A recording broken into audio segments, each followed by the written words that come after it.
So when Jordan gets back, you want to get into facilitation, or you just want to get right into the? Yeah, I guess it depends on how long you want to go, how long Jordan's available. It's like 10, 15.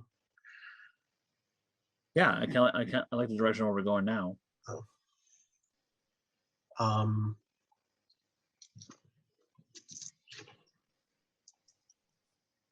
yeah, this is good. I wonder if Chris can kind of chop up this discussion and put it on YouTube, you know?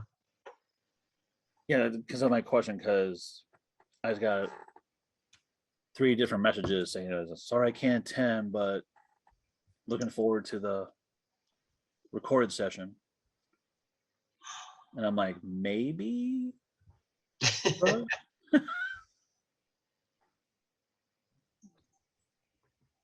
Good to go. I'm going to be muted and eating, but if I have any questions, I'll be sure to Sure. stop. We have a question for you. What is that? So we like this conversation that's going right now. So we thank you for that. We could go what we have planned out still, or is there anything else that you would like to have as far as a conversation on this topic of forming a reading group and everything? Because again, the only thing else we were going to do is Garrett's going to talk about facilitation during the group, and then he and I were going to give an example about what a reading group discussion would look like. So yeah, I would love to hear about facilitation. It's definitely something that I don't have too much knowledge on. That'd be great. Okay. Yeah, we could start with that and see where we end up. Yeah, facilitating is an important skill. It's a skill, so it's definitely something you have to practice. So at the first, kind of the first thing to say is that, don't feel too stressed about it. If it doesn't go perfectly the first time or whatever, you kind of build that skill over time. It's really just about making sure that everyone is heard. So when you're holding any sort of group meeting or organization, it could be this reading group, but it could also be a business meeting, for lack of a better term, just if your organization is together, you're trying to make democratic decisions.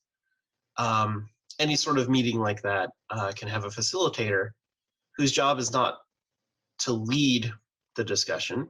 You want it to be democratic. You want everyone to have a voice in it. Their job isn't to lead so much as make sure that everyone is heard. So in that case, the facilitator can follow a predetermined agenda that was maybe set by, the group as a whole. And you can open up discussion on each topic in the agenda, or at least in this case for a reading group, it could be a list of discussion questions like you had mentioned. Maybe go one by one through them. But whatever agenda sort of thing you're going off of, you kind of open up the floor to everyone and ask, who has a comment or who has a question that they'd like to throw in here. And very often what we use is called a stack. So in order for everyone to be heard and to be respectful of each other, especially in these sort of environments where we're trying to have a discussion from different viewpoints and diversity and things, you want to make sure everyone gets an opportunity to put their ideas out there. So we encourage the use of this stacking system where everyone gets their opportunity to speak for a couple of minutes, uninterrupted, where people aren't jumping in and getting angry and all. And hopefully there wouldn't be any anger in general, but you know what I mean, like not cutting people off and jumping in, whether it's a positive comment or a negative comment. You want somebody to be able to get whatever they want off their mind first. And the way a stack works typically is you ask the group, okay, who has a comment that they would like to share right now? And you just ask people to put their names forward at first. So you look at it and say, okay, AJ has a comment, Chris has a question, and then you stack them. You put them in a list. and say, okay, AJ, you go first for a minute, and then Chris, you go next for a minute. And you let them speak, and you ask the entire group, please don't interrupt. Please let them say what they want to for their minute. Let AJ and then Chris speak. And then when you get kind of to the end of your stack there, you pause for a moment and you say, okay, does anyone have any responses to what they said, or do they have any other comments? And you open up the stack again and you ask if there's other people who would like to comment. And so just kind of have that very regularly kind of pause and ask, does anyone have any questions? Does anyone have any comments? And by making that list where you do like 2 or 3 or 4 speakers, and then you pause and you say, okay, does anyone have any thoughts on that or questions or whatever? Then you do 2 or 3 more. That allows the conversation to kind of to keep flowing, but at the same time, make sure that people get their uninterrupted time, like I said, which is important when we have these diversity things, and also important when we have differences of opinion. Right? You don't want someone to be shouted down or anything like that. You want to make sure that they're heard, and then someone else can provide their counterpoint to that when they're next on the stack. And that's roughly the idea that you're going for. So the facilitator can make sure that that's happening, and if someone tries to jump out of turn, jump off the stack, you can kind of warn them like, hey, we're just trying to have a discussion here. Please follow the stack. If you have to, the group can kind of take further action against them. Kick them out of the pizza lunch if you have to. But most people, when you just say this is the rules we're following, just to make sure everyone's heard, most people are totally fine with that. They understand it and they're totally willing to do it. Just maybe remind them every now and then. To help yeah, go ahead. A question on the stack. Let's say you say like you're asked a question, and he's like, who has a comment, and every single person raises their hand. Yeah.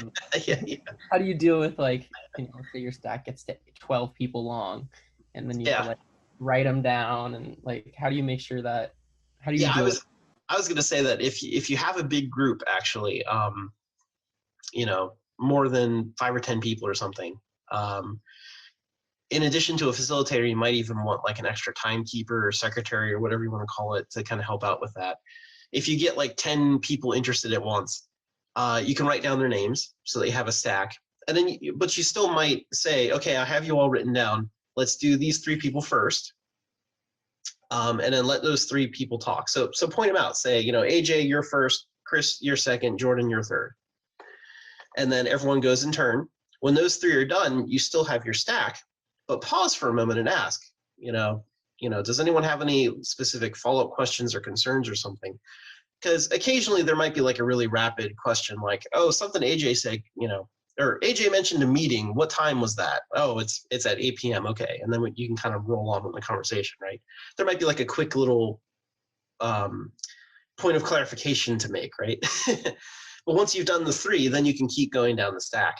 And then actually, if you do it in that way, you can do what's known as a progressive stack. Well, there's a few different ways to do it, but the simplest way to do a progressive stack is the idea is, again, to make sure everyone is heard. And so you have your list of who has spoken already, kind of cross them off as you go down the list. And if someone jumps in and says, hey, I have a comment again, I want a stack.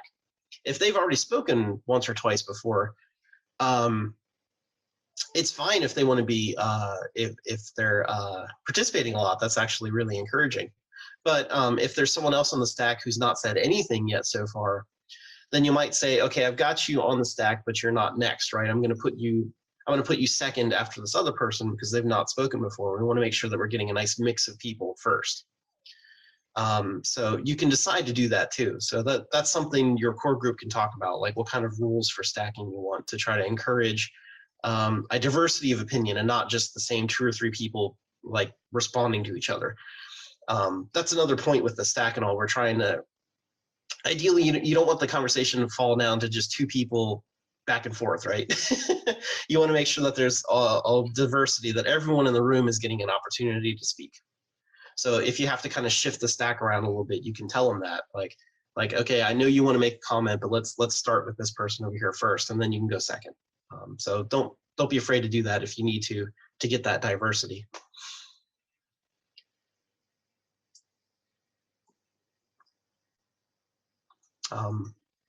that answer your question? I think that was mostly what I wanted to say. Any thoughts of yours, AJ? No, people like, I think the only thing I would say is people think stacking is a very complicated thing, but it's not. It can only be complicated if people overthink of what stacking is, but like what Garrett just outlined, it's really not that hard. And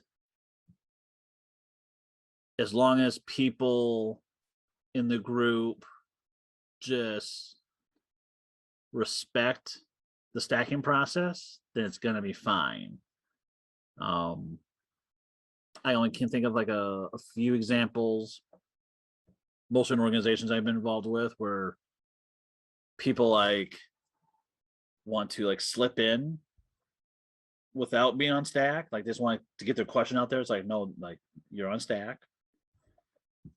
Granted, you're the 15th person on stack, but you're there. So yeah.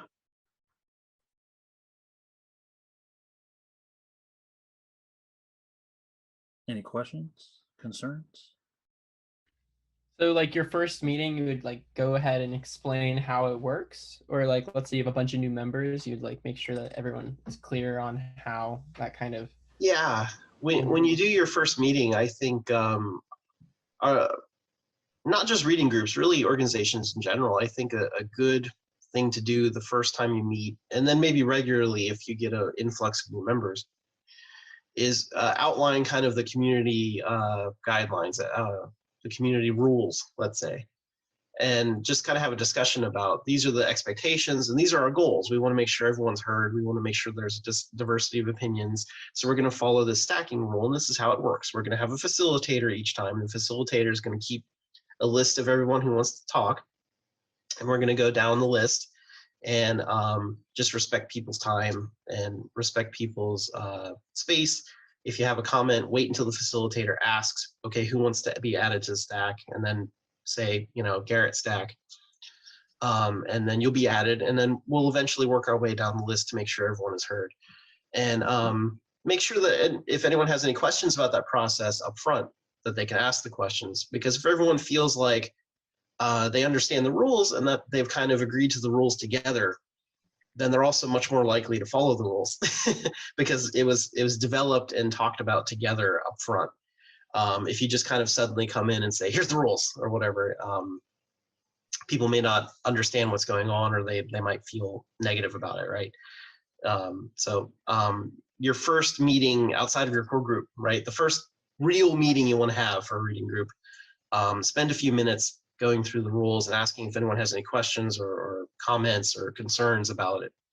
And then write them down and make sure that everyone has that list in front of them. So if anyone does jump out of stack or something or cause trouble, you could say, look, hey, our group agreed to these rules and we expect you to follow them, or otherwise you're not invited back, or whatever you have to do. And those rules, like that would be something you'd want to like get down during the organizing meeting, or like would you want to like open up the rules early on so that everyone that's there feels like they are participating in the making of those rules? Or yeah, I think the core group can come up with like an initial set of rules, which is basically what we just said, right? You want to do a simple stack process to just facilitate the conversation, and then suggest that to the group. And if the group wants to have any extra rules on top of that for any special purpose, maybe it varies depending on whether or not you're doing one type of reading group or another reading group, or maybe you have that guest speaker we're talking about, and you want to have a discussion with the guest speaker. There might be different rules depending on the event, and it's okay for people to suggest, I think we should do it a little differently this time. That's part of the democratic process. But, the core group can come up with a proposal, right? And so. Always have rules.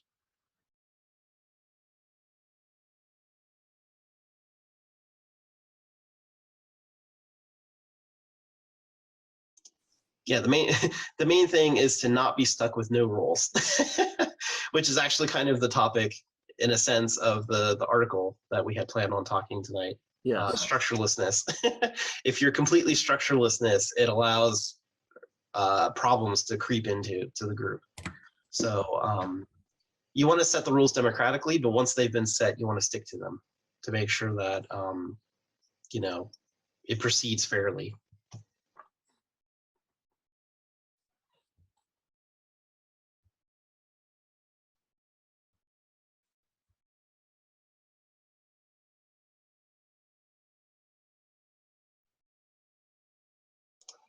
think that's all I had on facilitating and stacking.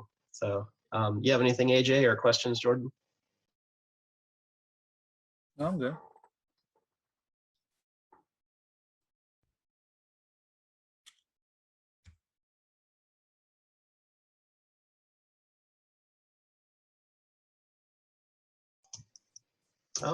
Yeah, I You wanna think get- You want to get right into the discussion of the sample text? yeah, we could try to go through that quick. Do you want me to put it up on the screen? Oh, sure, if you have it.